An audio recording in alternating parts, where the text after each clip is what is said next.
लगने के बाद कहीं नजर नहीं आया। कई अन्य लोग नील को जगाने और उस पर चमड़े का कवच डालने के बाद प्रशिक्षण स्थल में लाए। सुंदर नगर के शिष्य हमेशा की तरह प्रशिक्षण स्थल में सख्त प्रशिक्षण से गुजर रहे थे। वे अपने हाथों से पूरी ताकत से दीवार के पास पत्थर मूर्तियों को पीट रहे थे। हर बार जब वे पत्थर की मूर्ति पर प्रहार करते थे तो एक विस्फोट की आवाज आती थी और पत्थर के कुछ टुकड़े हवा में बिखर जाते थे। वही अखाड़े के दूसरी तरफ खड़े प्रशिक्षण सहायक इस घटना को देखकर कड़वाहट महसूस कर रहे थे, जैसे कि उनके माता पिता मर गए हों। यह वास्तव में एक ऐसा जीवन जीना था जहां आप हर रोज पीटे जाएंगे, भला किस अर्थ का है। अक्सर ऐसा होता था कि जब वे बिस्तर पर लेटते तो घावों से ढके शरीर के साथ वे पूरी रात बिस्तर पर करवट बदलते रहते थे, लेकिन फिर भी उन्हें नींद नहीं आती थी। दुर्भाग्य से उनके पास स्वतंत्रता नहीं थी, इसलिए उनके पास मार सहने के अलावा और कोई चारा नहीं था। तभी प्रमुख आचार्य ने ऊंचे और सुरीले स्वर में चिल्लाया, सावधान प्रशिक्षण सहायक। सभी प्रशिक्षण सहायक अपने शरीर को सीधा रखते हुए एक व्यवस्थित पंक्ति में खड़े हो गए। प्रशिक्षण सहायक अच्छी तरह से जानते थे कि मुख्य आचार्य का स्वभाव कैसा था। एक लापरवाह या छोटी सी गलती करने का मतलब था कोड़े खाना। इसके अलावा मुख्य आचार्य का चाबुक कोई साधारण चाबुक नहीं था। उससे चोट लगने के बाद शरीर से त्वचा का वो हिस्सा बाहर निकल जाता था। सभी शिष्यों ने अपना प्रशिक्षण सहायक चुना। नील को भी एक शक्तिशाली शिष्य द्वारा चुना गया था। इस शिष्य का नाम धीरज था। अन्य वंशज जिन्होंने धीरज को नील वायुपुत्र को चुनते हुए देखा, उन पर दया आ गई। वैसे तो धीरज की प्रतिभा औसत थी और वो अभी तक कोई कुंडलिनी चक्र भी जागृत नहीं कर पाया था, लेकिन वो जबरदस्त शारीरिक शक्ति के साथ पैदा हुआ था। उसकी शक्ति मूलधार चक्र जागृत कर चुके योद्धा के बराबर थी। वो बहुत ही आक्रामक चरित्र का और थोड़ा हिंसक भी था। कई प्रशिक्षण सहायक को तो उसने पीट पीट कर अपंग बना दिया था। धीरज ने अपने को हवा में मारकर अपने शरीर को गर्म किया। उसने जब नील को देखा तो वो उत्साह भर गया। इन प्रशिक्षण सहायक को पीटने से उन्हें न केवल अपने शरीर को प्रशिक्षित करने में मदद मिलती थी, बल्कि अपना गुस्सा निकालने का मौका भी मिल जाता था। इसलिए धीरज बेहद उत्साहित था। इससे भी बेहतर यह था कि आज उसका प्रशिक्षण सहायक सुंदर नगर का पूर्व युवराज था। जब ये पूर्व युवराज उससे रहम की भीख मांगेगा तो इसकी कल्पना ही उसे आनंदित करने के लिए पर्याप्त थी। धीरज को सामने देखकर नील की भौहें तन गईं। धीरज शारीरिक रूप से काफी मजबूत था। पिछली बार जब उसने नील को पीटा था तो उसे एक आंतरिक चोट लग गई थी, जिसे ठीक होने में आधा महीना लग गया था। हालांकि 3 सालों तक मौत की कगार पर रहने के बाद नील ने शांत रहना सीख लिया था। उसने जल्दी से खुद को शांत किया और अपने चमड़े के कवच की अच्छे से जांच की। तभी धीरज उस पर झपट पड़ा। धीरज जिस युद्ध कला तकनीक का प्रशिक्षण लेता है वो बहुत शक्तिशाली थी, जिसे वृषभ मुष्टिका कहा जाता है। चमड़े का कवच केवल मुक्के की शक्ति को कम कर सकता है, पूरी तरह से खत्म नहीं कर सकता। इसलिए नील ने एक गहरी सांस ली और भारी मुक्के का सामना करने के लिए अपनी छाती को सख्त किया। बूम! चमड़े के कवच ने हमले की शक्ति को काफी कम करने के बावजूद उस हमले से नील के सीने में किसी भारी हथौड़े से ठोके जाने एहसास हुआ। नील ने तेजी से सांस लेना शुरू कर दिया, जिससे नुकसान को कम किया जा सके। ये तकनीक उन रहस्यों में से एक थी जिसे नील ने पिछले 3 वर्षों से प्रशिक्षण सहायक बने रहने के दौरान सीखा था। दुर्भाग्य से धीरज का मुक्का बहुत शक्तिशाली था, इसलिए इस प्रयास के बाद भी नील को गहरी चोट आई। नील ने एक असहाय मुस्कान प्रकट की और फिर पीछे की ओर गिर गया। जमीन पर गिरते ही नील को चक्कर आने लगा। उसने सोचा कि इस मुक्के की शक्ति इतनी भयानक है कि उसे गंभीर आंतरिक चोट लग सकती है, लेकिन फिर उसे कुछ अजीब लगा। अब उसे रत्ती भर भी दर्द महसूस नहीं हो रहा था। दर्द महसूस करने के बजाय उसने अपने सीने में एक अनोखी गर्म धारा को भी महसूस किया। जैसे ही गर्म धारा की ऊर्जा फैली, उसके शरीर ने तुरंत प्रतिक्रिया दी। उसने महसूस किया जैसे उसका शरीर एक भूखा भेड़िया था जो तेजी से गर्म धारा को निगल रहा था। गर्म धारा फिर उसके अंगों में फैल गई, जिससे उसका पूरा शरीर गर्म हो गया। उसे कोई दर्द महसूस नहीं हो रहा था। इसके विपरीत उसे एक अत्यंत सुखदायक अनुभूति हुई। क्या चल रहा है? नील अवाक रह गया। क्या ये गर्म धाराएं मेरे शरीर को साफ कर रही हैं? हालांकि नील वायुपुत्र को एक गुलाम बना दिया गया था, लेकिन वो कभी सुंदर नगर का युवराज था, इसलिए उसके पास इस बदलाव को समझने के लिए पर्याप्त ज्ञान था। ऐसी दवा मिलना दुर्लभ है जो किसी के शरीर को शुद्ध कर सके। सुंदर नगर की दिव्य स्वर्गीय गोली जैसी अद्भुत औषधि ही व्यक्ति के शरीर को साफ कर सकती है, लेकिन दिव्य स्वर्गीय गोली जैसे दवा बेहद दुर्लभ और कीमती थी। उसके शरीर को साफ करने वाली गर्म धारा बिना किसी कारण के प्रकट हुई। नील वायुपुत्र कुछ देर तक जमीन पर पड़े पड़े ही इस पर विचार करता रहा, लेकिन जल्द ही उसे कल रात की घटना याद आ गई। अपने शरीर को हथियार की तरह प्रयोग करो। उसे याद आया कि किस तरह लोहार हथियार को पीट पीट कर मजबूत और संतुलित बनाता है, जैसे कल उसे बार बार पवित्र श्वेत अग्नि में तपाकर मजबूत बनाया गया था। क्या शरीर को हथियार बनाने का मतलब पिटाई करना हो सकता है? उसने भी महसूस किया कि अब उसका शरीर नश्वर स्तर के हथियार जैसा ही था। शीर्ष श्रेणी के हथियार को पूरी तरह से संतुलित होना चाहिए। क्या ये विचार सही नहीं है? इस तरह से पीटे जाने पर और भी गर्म धारा बनेगी जो मेरे शरीर को शुद्ध करने में मदद करेगी। इस तरह से पिटना तो दिव्य स्वर्गीय गोली खाने के बराबर है। नील का दिल उत्साह से कांपने लगा। अपने विचार का परीक्षण करने के लिए नील वापस उठ गया। इस बार भी उसे कोई चोट नहीं लगी, इसलिए वो फिर से धीरज के मुक्के खाने लगा, लेकिन साथ ही उसने ऐसा अभिनय किया जैसे उसे बहुत ज्यादा दर्द हो रहा हो। नील बार बार चोट के कारण गिरता और फिर जल्दी से खड़ा होने की कोशिश करने लगता। धीरज ने अपने चेहरे पर एक अजीब सा भाव प्रकट किया जब उसने नील को बार बार उठते देखा। उसने तो सोचा था कि इतनी मार खाकर नील अपंग हो जाएगा, लेकिन नील मार खाने के बाद खड़े होने में कामयाब हो जाता था। इससे धीरज को बड़ी शर्मिंदगी महसूस हुई। तुम मार खाने में बहुत अच्छे हो, लेकिन अब मेरा अगला मुक्का खाकर दिखाओ। ऐसा कहते ही धीरज ने सीधे नील को एक और मुक्का मारा। उस मुक्के की शक्ति से नील फिर से उड़ गया और 2 मीटर दूर जमीन पर लुढ़क गया, जैसे कि वो रेत का बोरा हो। फिर भी वो बहुत अच्छा महसूस कर रहा था। पिछली बार जब उसे मुक्का मारा गया था, तब एक गर्म धारा उसके शरीर में फैल गई थी। वो इस बार फिर से दिखाई दी। एक गर्म धारा छोटे सांप की तरह उसके अंगों में घुस गया और फिर उसके मूलाधार चक्र से होते हुए उसके अंगों को साफ और मजबूत करने लगी। ये अद्भुत एहसास है, नील ने महसूस किया, जैसे वो गर्म गुनगुने पानी से स्नान कर रहा था। उसके पूरे शरीर में एक सुखदायक ऊर्जा महसूस हो रही थी। जितनी ऊर्जा उसके शरीर में आगे बढ़ी, उसे उतना ही हल्का महसूस हुआ। मरो, बूम! देखते हैं कि तुम कब तक मेरे मुक्के को झेल सकते हो। धीरज किसी पागल की तरह नील को पीट रहा था। बूम! लेकिन उन मुक्कों से मिल रही ऊर्जा ने नील के शरीर की पवित्रता को और बढ़ा दिया।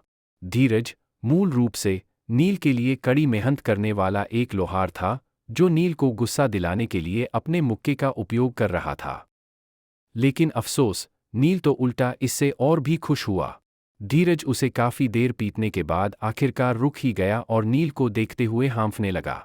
इस घटना से वो पूरी तरह से चौंक गया, क्योंकि उसने सुना था कि नील मार खाने में बहुत अच्छा है, लेकिन उसने कभी नहीं सोचा था कि नील इतना दृढ़ होगा और इतने मुक्के खाने के बाद भी वापस उठने में सक्षम होगा। धीरज को इस बात का अंदाजा नहीं था कि भले ही नील का शरीर इस समय कमजोर लग रहा था, जैसे कि वो बुरी तरह से घायल है, लेकिन वो सब नील का नाटक था। वास्तव में नील शक्ति से भरा हुआ महसूस कर रहा था और गर्म धारा द्वारा शरीर को साफ करने की अद्भुत भावना का आनंद ले रहा था। जिस भी प्रशिक्षण सहायक ने ये दृश्य देखा, उसने सोचा कि नील एक मूर्ख है। उन्होंने सोचा कि अगर वो नहीं उठ पा रहा था, तो उसके लिए यही अच्छा होगा कि वो उठने की कोशिश ही न करे। कम से कम इस तरह उसे वापस भेजा जा सकता था और एक दिन आराम करने का मौका मिल सकता था। इस तरह से मार खाने के लिए बार बार उठना मूर्खता से ज्यादा कुछ नहीं था। उन्होंने सोचा, इतने समय तक प्रशिक्षण सहायक रहने के बाद क्या उसे मार खाने की लत लग गई है? आखिरी बार गिरने के बाद नील नहीं उठा। वास्तव में वो रुकना नहीं चाहता था, क्योंकि इस पिटाई से उसके शरीर के अशुद्धियों की सफाई हो रही थी।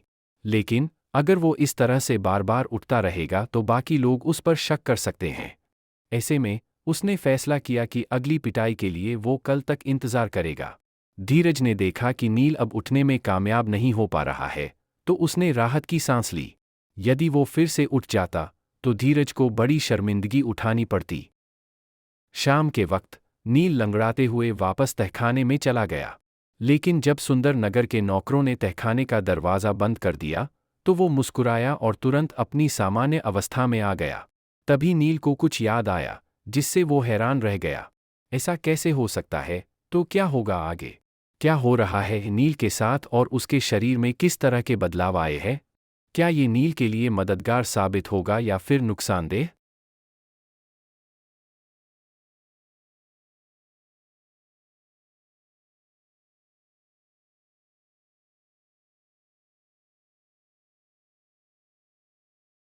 सबसे हैरान करने वाली बात ये थी कि कारागार प्रभारी बिरजू आज भी दिखाई नहीं दिया। लगता है बिरजू कल की डांट के बाद अब मुझसे डरने लगा है। नील ने अपना सिर हिला दिया। वो अच्छी तरह जानता था कि बिरजू जैसे बदमाश कैसे होते हैं। वो इस बात को इतनी आसानी से भूलने वाला नहीं है।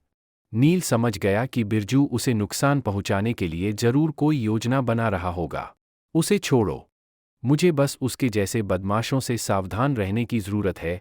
उसने तीनों गोलियां एक तरफ फेंक दीं। उसे अब इन सस्ती चीजों की कोई जरूरत नहीं थी, बल्कि अब तो उसके शरीर की स्थिति अब पहले से कहीं बेहतर हो गई थी। वो आज सारा दिन पिटता रहा, इस कारण उसका शरीर गंदा हो गया था। उसने जल्दी से अपने कपड़े उतारे और फिर पानी के कुंड से एक जग पानी निकाला और उसे अपने ऊपर उंडेल दिया। साफ पानी उसके सिर से नीचे जाने लगा, लेकिन वो जमीन तक पहुंचने से पहले ही कीचड़ की तरह गंदा हो गया। उस गंदे पानी में कुछ सफ़ेद अशुद्धियां थीं। लगता है गर्म धारा मेरे शरीर की अशुद्धियों को बाहर निकालने में काफ़ी मददगार साबित होगी। जैसा कि सभी जानते हैं कि किसी भी साधक के लिए शरीर को मजबूत बनाना कितना आवश्यक है, इसके बाद ही वातावरण में मौजूद आध्यात्मिक ऊर्जा को अवशोषित कर पाने में कामयाब हो सकता है। लेकिन इन शरीर को शुद्ध करने की एक शोधन प्रक्रिया होती है। आप पहले अपनी त्वचा को शुद्ध करते हैं, फिर मांस को, फिर हड्डियों और अंदरूनी अंगों को और आखिर में अपनी अस्थिमज्जा को लोट। जैसे कि मूलाधार चक्र से किसी के मांस की अशुद्धियों को बाहर निकालकर उसे मजबूत बनाया जाता है। फिर स्वादिष्ठान चक्र से हड्डियों की अशुद्धियों को बाहर निकाला जाता है। एक बार जब आप अपने शरीर के भीतर की सभी अशुद्धियों को निकाल देते हैं तो आपका सामान्य शरीर कहीं अधिक मजबूत और उन्नत बन जाता है। नील और अन्य के बीच मुख्य अंतर यह है कि दूसरों को अपने शरीर की अशुद्धियों को बाहर निकालने के लिए कड़े अभ्यास और साधना की आवश्यकता होती है। ये प्रक्रिया बहुत धीमी है और इसमें बहुत ज़्यादा समय लगता है। दूसरी ओर, नील को अपने शरीर के भीतर की अशुद्धियों को बाहर निकालने के लिए बस जमकर पीटने की ज़रूरत है। साथ ही उसके शरीर से अशुद्धियां कई गुना तेजी से बाहर निकल सकती है।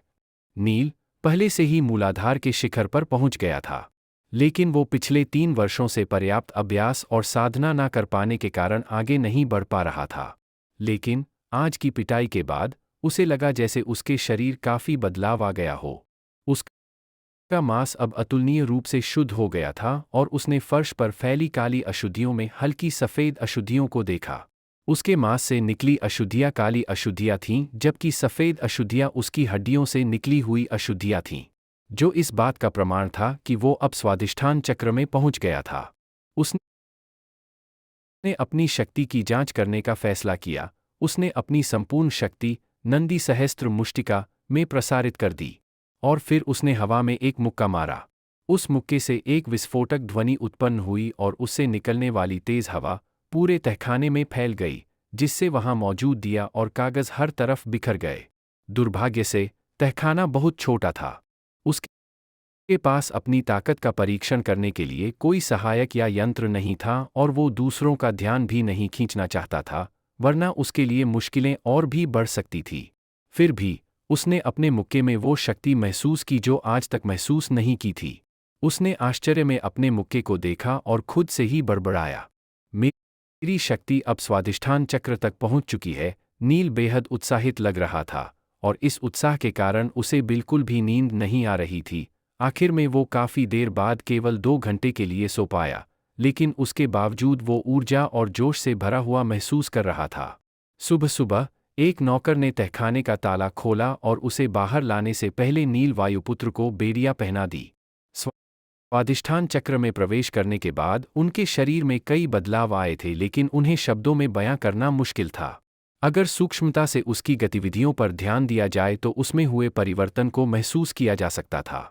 सेवकों के पीछे चलते हुए नील ने महसूस किया कि जिस रास्ते पर वो चल रहा था वो रोज से अलग है। नौकर उसे प्रशिक्षण स्थल के बजाय कहीं और लेकर जा रहा था। नील वायुपुत्र ने चारों ओर देखा तो उसे याद आया कि ये राजमहल के अंदरूनी हिस्सों तक जाता है। ऐसा लग रहा था जैसे नौकर उसे राजमहल के पीछे वाले हिस्से में ले जा रहे हों। नील ने तुरंत अपनी भौहें चढ़ा ली, उसके चेहरे पर शिकन दिखाई दी, लेकिन फिर भी उसने एक भी शब्द नहीं बोला और इंतजार करने लगा कि आगे क्या होगा। उसे राजमहल के पीछे वाले हिस्से में आए काफी समय हो गया था।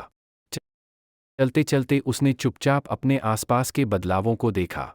ये हिस्सा अब बहुत बदल गया था। वहाँ कुछ नए भवन बनाए गए थे और उसके सामने एक छोटा सा तालाब भी था जिसके पार करने के लिए एक छोटा सा पुल बना हुआ था। नई इमारतें काफी भव्य लग रही थी। प्रत्येक नई इमारत में ऊंची छतें थीं और दीवारों पर सुनहरे रंग से कुछ जटिल कलाकृतियां बनाई गई थीं। नौकर नील को एक तालाब वाले बगीचे में ले जाने के बाद उसे फिर एक पतले से रास्ते से होते हुए एक भवन की ओर ले जाने लगा। जल्द ही वो उस भवन के अहाते तक पहुंच गए। वहां उन्होंने देखा कि दो लोग आमने सामने बैठकर चाय की चुस्कियां ले रहे हैं। वे दोनों बेहद खुश दिखाई दे रहे थे। नील ने देखा और देखा तो उन्हें तुरंत पहचान लिया। उनमें से एक कारगर प्रभारी बिरजू था जो पिछले 2 दिनों से गायब था। दूसरा व्यक्ति रेशमी कपड़े पहने 50 से अधिक उम्र का एक बूढ़ा था। इस बूढ़े आदमी का नाम बालकांत था। एक समय वो भी राजमहल का एक नौकर हुआ करता था। बालकांत की पत्नी एक धात्री दाई थी जिसे नील के छोटे चाचा ने अपने सबसे बड़े बेटे राजदत्त को दूध पिलाने और उसकी देखभाल के लिए काम पर रखा था। इस वजह से बालकांत के भी राजदत्त से मधुर संबंध थे और राजदत्त और उसके पिता की चापलूसी करते हुए उसने काफी तेजी से प्रगति की। जहां पहले वो एक साधारण रसोइये की तरह काम करता था, वहीं अब उसे एक भोजन प्रबंधक के रूप में पदोन्नत कर दिया गया था। नील के छोटे चाचा के साथ उसके संबंध के चलते बालकांत की स्थिति पहले से कहीं बेहतर हो गई है। उसका अहंकार भी पहले से कहीं अधिक बढ़ गया था। यहां तक कि अब वो कई अधिकारियों से पंगे लेने से नहीं डरता था। नील ने भी उसके अहंकार के बारे में कई किस्से सुने थे। इससे पहले कि नील अहाते के अंदर प्रवेश कर पाता, उसने कारागार प्रभारी बिरजू को कहते हुए सुना, बाला भैया, आपका घर तो सच में बहुत सुंदर है। लगता है राजकुमार राजदत्त आप पर बहुत भरोसा करते हैं। भरोसा? अरे मैं तो उनके दाहिने हाथ जैसा हूं, यहां तक कि वो मेरी पत्नी को अपनी सगी मां की तरह सम्मान देते हैं, बालकांत ने अभिमान भरे स्वर में कहा। बिल्कुल सही कहा बाला भैया आपने। वैसे अगर मैं गलत नहीं हूं तो दरवाजे की कलाकृतियों में स्वर्ण पत्र का इस्तेमाल किया गया है। सही में? बालकांत हंसा। तुम केवल इस छोटी चीजों पर ध्यान दे रहे हो। अगर तुम ध्यान से देखोगे तो पता चलेगा कि पूरे दरवाजे में स्वर्ण पत्र तो सबसे सस्ती वस्तु है, इसमें अन्य खजाने भी लगे हैं। जैसे स्वर्ण पत्र से बने उस शेर को देख रहे हो, उसकी आंखें दुर्लभ नीलम से बनी है। यहां तक कि घर की दीवारों पर पन्ना और हीरा जैसे बहुमूल्य रत्न भी लगे हैं। बिरजू ने एक एक करके प्रत्येक कलाकृति का मूल्यांकन किया। फिर उसने थोड़ी निराशा व्यक्त करते हुए कहा, बाला भैया, आपका घर तो एकदम सही है, लेकिन अभी भी इसमें कुछ कमी है। मेरे पास यहाँ सब कुछ है, मुझे भला क्या कमी हो सकती है? बालकांत ने शालीनता से उत्तर दिया। बिरजू मुस्कुराया। अब आप राजमहल के महत्वपूर्ण व्यक्ति बन गए हैं, लेकिन आपकी देखभाल करने के लिए अच्छे नौकरों की कमी है। आपको किसी समझदार और मेहनती नौकर की जरूरत है जो आपके दैनिक आहार में आपकी मदद करे। मेरे पास इस काम के लिए बिल्कुल सही व्यक्ति है। सच में? वो व्यक्ति कौन है? बालकांत ने उत्सुकता से पूछा। बिरजू ने घर के प्रवेश द्वार की ओर इशारा किया। बाला भैया, देखो, वो रहा। तो क्या होगा आगे? क्या बिरजू नील को बालकांत का नौकर बनाने की बात कर रहा है? और इस पर नील की क्या प्रतिक्रिया?